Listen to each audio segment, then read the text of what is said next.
Hello बच्चों, चलिए शुरू करते हैं। बहुपद प्रश्नावली 2.3 का प्रश्न संख्या 5 देखते हैं क्या है।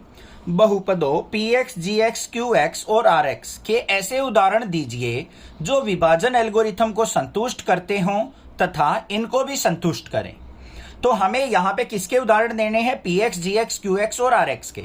अब आपको ये पता होना चाहिए px क्या होता है, gx क्या होता है, qx क्या होता है और rx क्या होता है, तभी हम यहाँ पे उदाहरण लिख सकते हैं। तो सबसे पहले देखो विभाजन एल्गोरिथम क्या कहता है हमारा। हम किसी भी चीज को भाग करते हैं, वो क्या होता है? px, जो हमारा भाज्य होता है, और भाजक जो होता है उसको हम क्या कहते हैं? gx, और जो भागफल आता है हमारा वो क्या होता है? qx, और जो हमारा शेषफल आता है वो क्या होता है? rx। तो इनके बीच में क्या संबंध होता है हमारा? px जो होता है वो बराबर किसके होता है? gx गुना में हमारा qx और जमा में rx। ठीक है। अब px क्या होता है? हमारा भाज्य जिसको भाग किया जाता है। gx क्या होता है? हमारा भाजक, भाग करने वाला। qx क्या होता है? हमारा शेष, यहां पे होता है हमारा ये भागफल, तो ये भागफल हो गया, और गुना जमा में क्या होता है? ये शेषफल। अब हमें ऐसे उदाहरण लेने हैं जो इस एल्गोरिथम को क्या करे? संतुष्ट करे। तो पहले पार्ट में देखो क्या दे रखा है। घात जो है हमारी px की वो बराबर होनी चाहिए किसके? घात qx के। मतलब px क्या है? हमारा भाज्य, और qx क्या है? भागफल। भाज्य और भागफल की घात क्या होनी चाहिए? हमारी बराबर होनी चाहिए।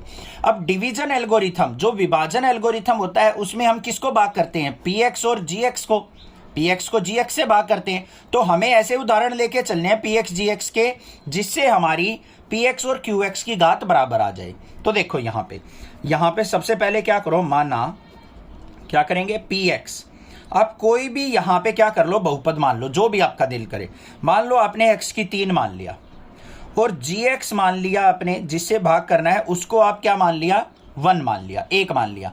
अब देखो x की 3 को अगर मैं 1 से भाग करूंगा तो यहाँ पे क्या आएगा? मेरा भागफल कितना आएगा? x की 3।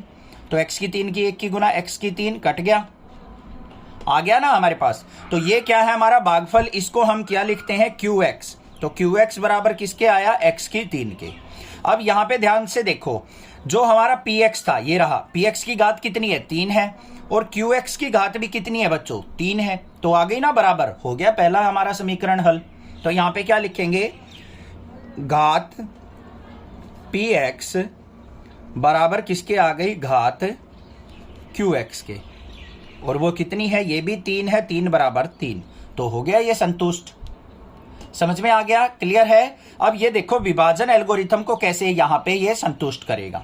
अब यहाँ पे देखो ये है हमारी विभाजन एल्गोरिथम। भाज्य क्या था हमारा? x की 3। भाजक क्या था? 1 था। भागफल क्या है? x की 3, और शेषफल क्या है? 0। तो यहाँ पे देखो x की 3 बराबर x की 3 की 1 की गुना x की 3। तो ये बराबर आ तो गया, हो गया बस संतुष्ट। समझ में आ गया ना? आसान था। अब देखते हैं इसका दूसरा पार्ट।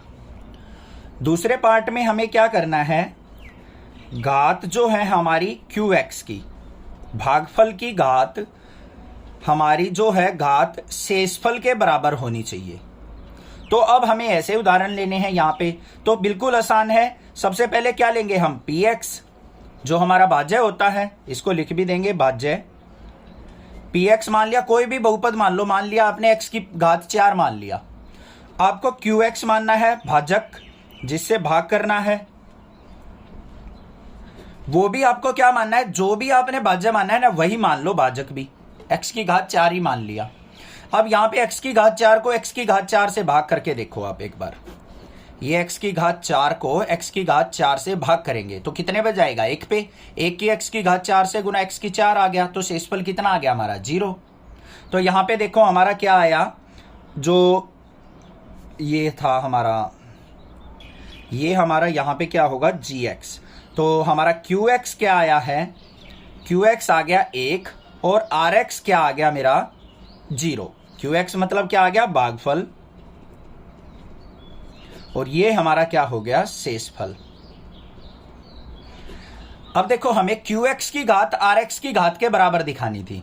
qx क्या है हमारा? 1, इसके साथ तो कोई भी x नहीं है, तो इसकी घात क्या मानी जाएगी? 0। ये क्या है? rx, इसके साथ भी कोई x नहीं है, तो x की घात क्या मानी जाएगी? 0। तो हमारी qx और rx की घात क्या हो गई? बराबर हो गई। तो यहां पे क्या लिखेंगे हम? अतः